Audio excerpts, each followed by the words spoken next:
শান্তিনিকেতনের পর্ব। মানুষের মনে শৈশব থেকেই কিছু স্বপ্ন স্বাদ গড়ে ওঠে কেন কে জানে। অল্প বয়সেই শিশু কথা ও কাহিনী আর চয়নিকা পড়া হয়ে গিয়েছিল বারবার করে। এ থেকেই কি রবীন্দ্রনাথের শান্তিনিকেতনে গিয়ে লেখা করবার স্বাদ জেগেছিল?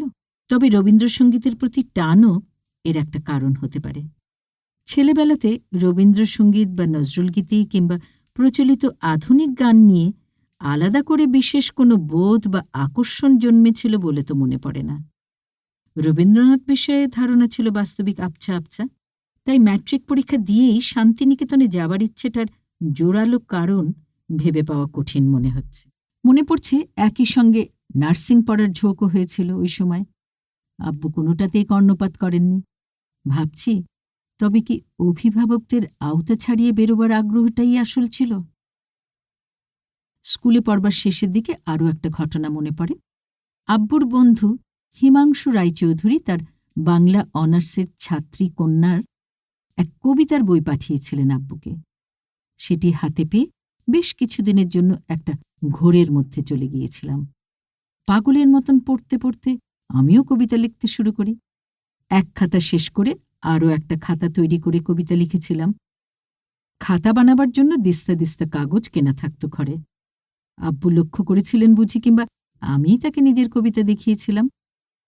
এতক্ষণে আব্বুর বন্ধু কন্যাটির নাম মনে পড়ল, গোপা হেমাঙ্গিনী রায়চৌধুরী। তাকে একবার একটা চিঠিও লিখিয়েছিলাম দেখা করবার আগ্রহ জানিয়ে। গোপাদির কবিতাতে নির্ধারিত ছন্দ ছিল না, মুক্তভাবে বয়ে চলা ছন্দ। আবার ভাবের দিক থেকে বড়ই রবীন্দ্রিক। নেশা ধরে গিয়েছিল আমার। আব্বু বলেছিলেন, লিখে যাও। ভালো বা মন্দ কোনো মন্তব্য নয়। আসলে আব্বু বাঁধা ছন্দের অর্থাৎ পদ্য ছন্দের কবিতা ছাড়া কোনো কিছুই পছন্দ করতেন না। মনে আছে, বাংলা পড়বার সময় একবার সেগুনবাগানের একতলার পূব পাশের খোলা জায়গায় আলো ছায়ার বুনোট আর বাতাসে গাছের পাতার কাঁপনে আলো ছায়ার দোল দেখে আবিষ্ট হয়ে এক গদ্য কবিতা লিখে ফেলেছিলাম। আব্বুকে দেখাতেই তিনি বললেন, ও তো গদ্যে লিখলেই হতো, ওতে কবিতার আবার কি হলো? ব্যাস, কাব্যবিয়োগে জল ঢালা হয়ে গেল। যাই হোক, আইএ পাশ করে বিশ্ববিদ্যালয়ে ভর্তি হবার পরে কলকাতা গিয়ে গোপাদের সঙ্গে দেখা হলো। সুন্দর দেখতে, তার আঁকা ছবি ফ্রেমে বাঁধাই করে টাঙানো রয়েছে। ফুটো ফুটো একটা পদ্মকুঁড়ি, ছবির নাম কুঁড়ির ভিতরে কাঁদিছে গন্ধ অন্ধ হয়ে। এই কবিতা পড়েছে চয়নিকাতে, উৎসর্গ কাব্য থেকে নেওয়া। একে কবি, তাই চিত্রশিল্পী, ছাত্রী ভালো, তার উপরে গানও গায়। মুগ্ধ হব না মানে? গোপাদের পাশে নিজেকে বড় তুচ্ছ মনে হলো। বিরাট বাড়িতে বিশাল তাদের পরিবার শুনেছিলাম। তারা নাকি আগে জমিদার ছিল।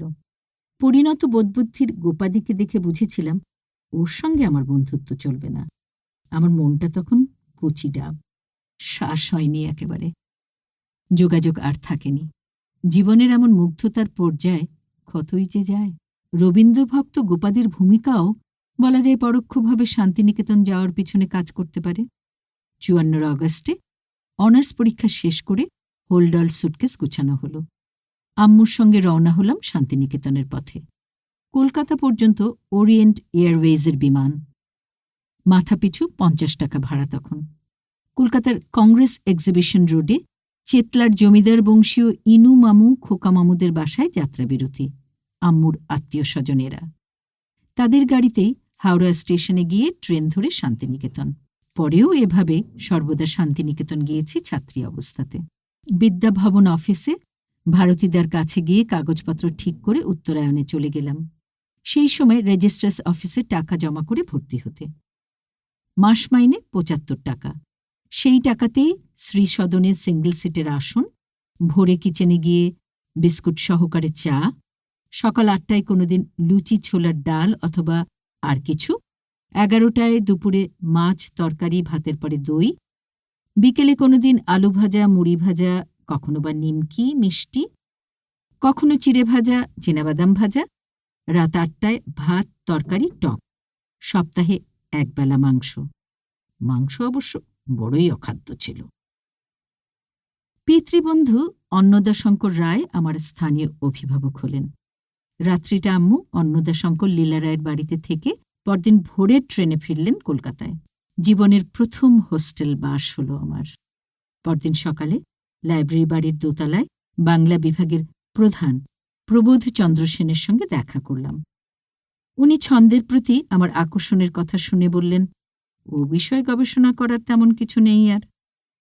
ভাষাতত্ত্বের পণ্ডিত সত্যেন মজুমদার মশাইয়ের কাছে আমাকে পাঠালেন বিষয় নির্বাচন করবার জন্য।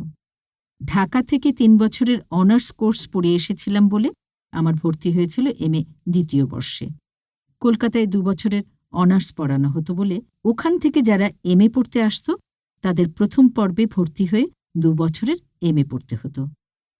দ্বিতীয় পর্ব এমএ ক্লাসে সে আমলে থিসিস লিখতে হতো। এটাই প্রধান কাজ।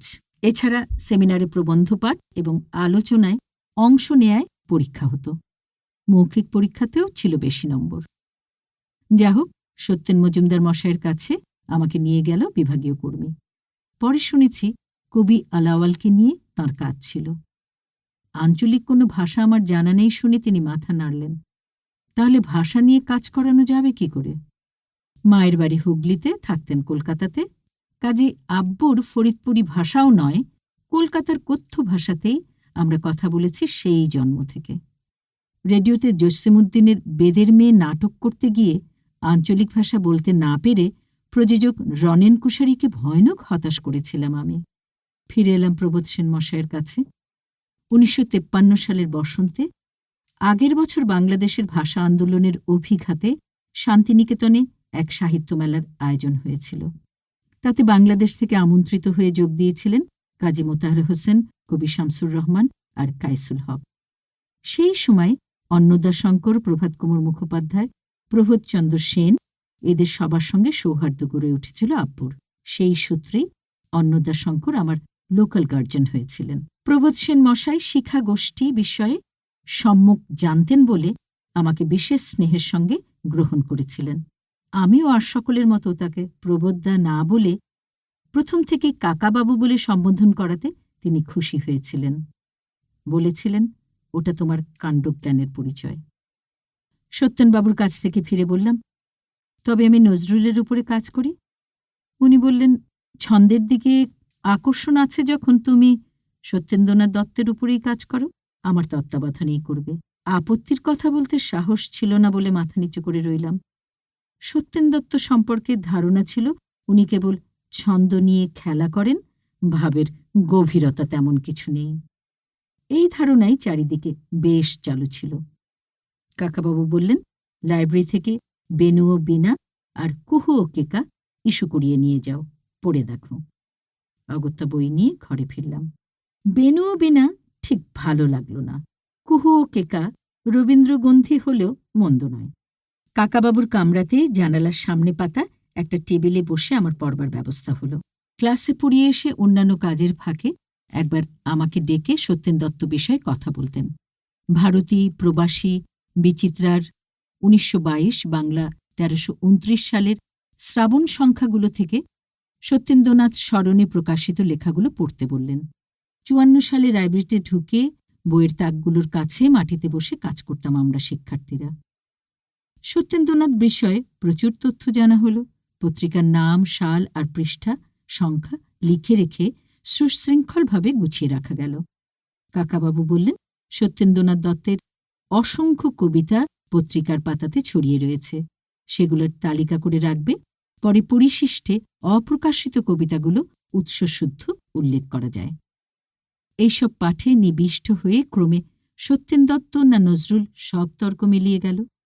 গবেষণার নির্দেশনা দিতে জানেন বটে প্রবোধ সেন কাকাবাবু। দুপুর 1টার প্রখর রোদে দরজা বন্ধ করে বাড়ি যাবার পথে তিনি আমাকে শ্রীসদনের প্রবেশ পথে ছেড়ে দিতেন। বড় একটা কালো ছাতা মাথায় দিয়ে আমাকে বলতেন, ছাতার নিচে এসো। উনি ছাতা ধরছেন আর আমি সেই ছাতার ছায়াতে মাথা ঢাকব, ভাবা যায়? কিন্তু শুনবেন না। স্বাস্থ্যবিধি মেনে চলতে হবে কড়াই গণ্ডায়। নাকে একটা রুমাল চাপা দিয়ে চলতেন ধুলো বাজবার জন্য। আমাকেও যে রুমাল নিতে বলেনি, যাই হোক। এমএ ক্লাসের ছাত্রীরা ভীষণ সমীহ করে চলত ওকে, তবে আড়ালে ওর বাতিক নিয়ে হাসাহাসি করত। আমার কাছে ওর ঘরের একটা চাবি থাকত। আমার এত আদর দেখে গা টেপাটেপি করত ওরা। ওকে ভয় পেয়ে এমন সব কাণ্ড করত এক একজন। একেবারে ছাত্রী পরম্পরাক্রমে চলত সেই সব হাসির গল্প। কাকাবাবুর বাসার সম্মুখে যে যাই থাক না কেন, উনি তার নিত্যকর্ম করতে করতেই সবার সঙ্গে কথা বলতেন, যেমন দাড়ি কামানো, খাবার খাওয়া ইত্যাদি।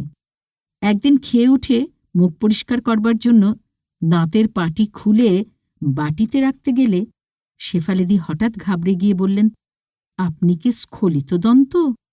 ওর সঙ্গে অতি সাবধানে শুদ্ধ বাক্য বলবার চেষ্টা ছিল সবার। উনি নির্বিকার এবং নিরুত্তরে চেয়ে রইলেন। সঙ্গের মেয়েগুলো হাসির দমকে ফুলে ফুলে উঠছে, কিন্তু জোরে হাসবার উপায় নেই। আমার হাতের লেখা বরাবর বিশ্রী রকমের অপরিচ্ছন্ন। কোনো কিছু লিখতে গেলে কাটাকাটি করে নোংরা করে ফেলতাম পৃষ্ঠাটা। আমাকে সত্যেন দত্ত সম্পর্কে লিখতে কি কি বিষয়ে কেমনভাবে সাজাতে হবে লিখে আনতে দিয়েছিলেন। ওর ঘরের টেবিলে বসে পরিষ্কার করে অন্য কাগজে টুকছিলাম। এমন সময় ডাকলেন, এদিকে এসো। দুটো কাগজ হাতে নিয়ে কাছে গেলাম। নোংরা কাগজটি টেনে নিয়ে দেখলেন, মোটামুটি চোখ বুলিয়ে বললেন, কই, সত্যেন্দ্রনাথ দত্তের বিজ্ঞান মনস্কতার কথা লেখনি? বিরক্তভাবে বললেন, বারবার বলেছি না, ওটা ওর গুরুত্বপূর্ণ দিক। তারপর কাটাকাটি ভরা লেখার শেষ দিকে চোখ রেখে বললেন, ও, এই যে ঘিজিঘিজি করে এইখানে লিখেছ তো। মুখ তুলে তাকিয়ে দেখেন ততক্ষণে আমার চোখের জল ঝরছে টপটপ করে। দুঃখ পেয়ে পিঠে হাত দিয়ে বললেন, বাহ, লিখেছই তো।